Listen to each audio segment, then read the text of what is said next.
कि जो वादा करके इमाम को बुलाया गया है वो वादा खिलाफी की गई और एक तरह से इमाम के वकार के साथ खिलवाड़ किया गया है, इमाम के वकार को मजरूह किया गया है। याद रखिए, जिस तरह गुज़िश्ता इलेक्शन में अइम्मा कराम ने वज़ीर आला को सपोर्ट करके उन्हें हुकूमत की कुर्सी पर बिठाया है, इस तरह अगर इमाम के वकार से खिलवाड़ करता रहा कि किया गया तो आइंदा आने वाले इलेक्शन में एक बार मोहतरमा वज़ीर आला को सोचना पड़ेगा। इमाम और मौज़िन एक आस के साथ आए थे कि हम लोग की जो तनख्वाह वक्फ बोर्ड दे रही है, ये हुकूमत मगरिब बंगाल अपने ख़जाने से नहीं दे रही है, वक्फ बोर्ड दे रही है। तो इमाम मौज़िन को ये उम्मीद थी कि हम लोग 2000-4000 खर्च करके आए, भूखे प्यासे आए, 6-8 घंटा भूखे पड़े रहें, इस उम्मीद पर कि हम लोग को एक खुशी मिलेगी आखिरी वक्त में। लेकिन आखिर वक्त में इमाम मौज़िन पूरे बंगाल के जो हैं, जो उम्मीद लेकर कि कम से कम हमारी तनख्वाह 2.5 से 5 होनी चाहिए, 1 से 3 होनी चाहिए मौज़िन का,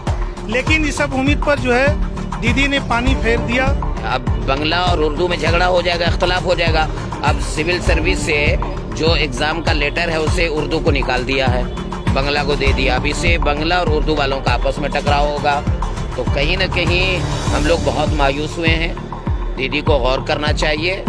और इमामों के साथ देखिए, ये इमाम क्या है, मुस्लिम समाज का सबसे इज्जतदार और सबसे मोहतरम तबका है इमाम और मौज़िन का मुस्लिम समाज में। लेकिन उन लोगों को खातिर खा उस तरह इज्जत भी नहीं मिली, तो बहुत मायूस हैं हम लोग।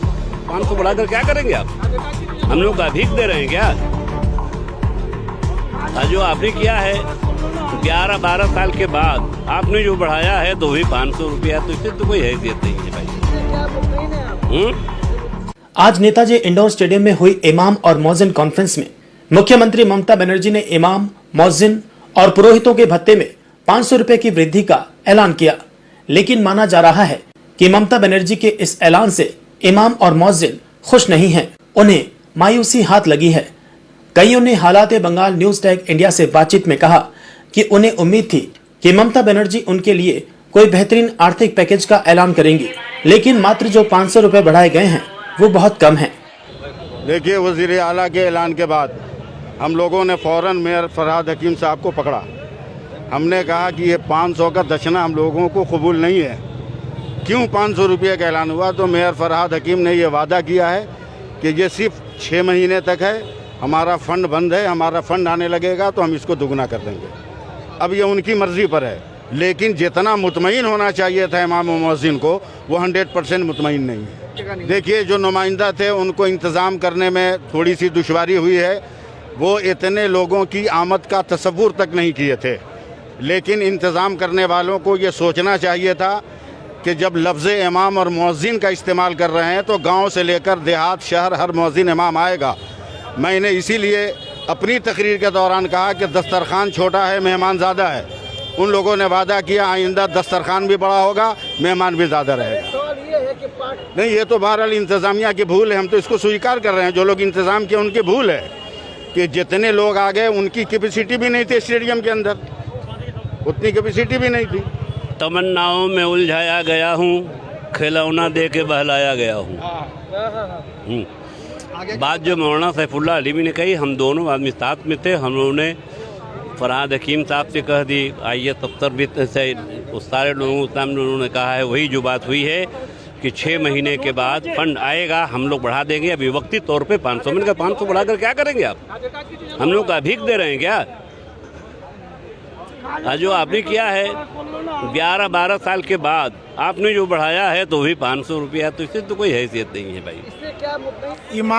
इमाम मौज़िन जो कॉन्फ्रेंस हुई और पूरे बंगाल से इमाम और मौज़िन एक आस के साथ आए थे कि हम लोग की जो तनख्वाह वक्फ बोर्ड दे रही है, ये हुकूमत मगरिब बंगाल अपने ख़जाने से नहीं दे रही है, वक्फ बोर्ड दे रही है। तो इमाम मौज़िन को ये उम्मीद थी कि हम लोग 2000-4000 खर्च करके आए, भूखे प्यासे आए, 6-8 घंटा भूखे पड़े रहें, इस उम्मीद पर कि हम लोग को एक खुशी मिलेगी आखिरी वक्त में। लेकिन आखिर वक्त में इमाम मौज़िन पूरे बंगाल के जो हैं, जो उम्मीद लेकर कि कम से कम हमारी तनख्वाह 2.5 से 5 होनी चाहिए, 1 से 3 होनी चाहिए मौज़िन का, लेकिन इस सब उम्मीद पर जो है दीदी ने पानी फेर दिया। अब हम लोग कुछ बोल नहीं सकते हैं, वो यहाँ की शहंशाह है, वो जो चाहे वो फैसला करे। लेकिन जो उम्मीद लेकर आए थे पूरे बंगाल की इमाम मौजिन, उस उम्मीद पर पानी फिर गया। लेकिन और एक मैसेज ये जा रहा है कि पैसा जो है वो वक्फ बोर्ड के बजाय हुकूमत अपने फंड से दे रही है। नहीं, ये गलत है। इसलिए कि जिस वक्त 2012 में ये तनख्वाह जारी हुई थी तो उस वक्त बहुत से लोगों ने हंगामा किया था, कोर्ट तक ये बात पहुंची कि इसको रोका जाए। लेकिन दीदी ने ये कहा कि ये बंगाल के खजाने से पैसा नहीं दिया जा रहा है, ये पैसा जो दिया जा रहा है वक्फ बोर्ड का, जो मुसलमान का अपना है। अगर दूसरे मज़ाहिब का भी वक्फ बोर्ड है, हम उसको भी देने को तैयार हैं। लोग बहुत ज़्यादा मायूस हुए आज के ऐलान से। दीदी से ऐसी तवक्को नहीं थी, उनके इस ऐलान से अवाम बड़े मायूस हुए, इमाम सारे बहुत मायूस हुए हैं।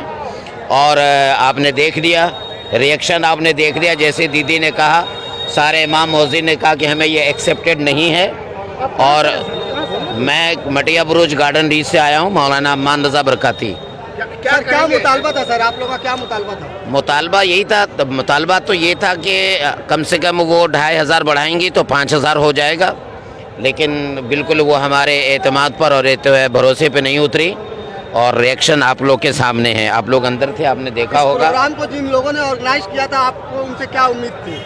उनसे यही उम्मीद थी कि अच्छा खासा बढ़ाएंगे। ये भी हुआ है कि इमामों के बैठने के लिए जगह नहीं थी, बहुत जगह की किल्लत थी। इंतज़ाम बहुत गलत था। जिस तरह से इन लोगों ने वर्क किया तो पूरे स्टेट के इमाम और मुअज्जिन आए, लेकिन आधा से ज़्यादा बाहर रहे।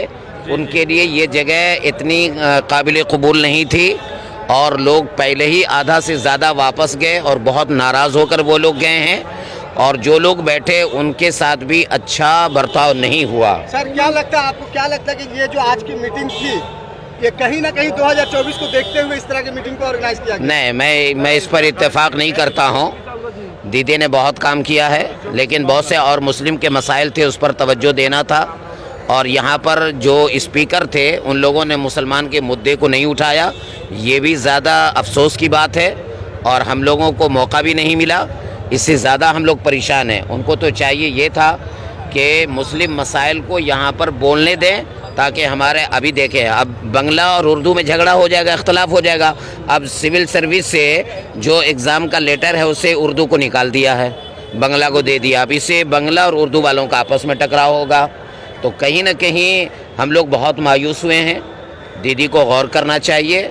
और इमामों के साथ देखिए, ये इमाम क्या है, मुस्लिम समाज का सबसे इज़्ज़तदार और सबसे मोहतरम तबका है इमाम और मुअज्जिन का मुस्लिम समाज में। लेकिन उन लोगों को खातिर खा उस तरह इज़्ज़त भी नहीं मिली, तो बहुत मायूस हैं हम लोग।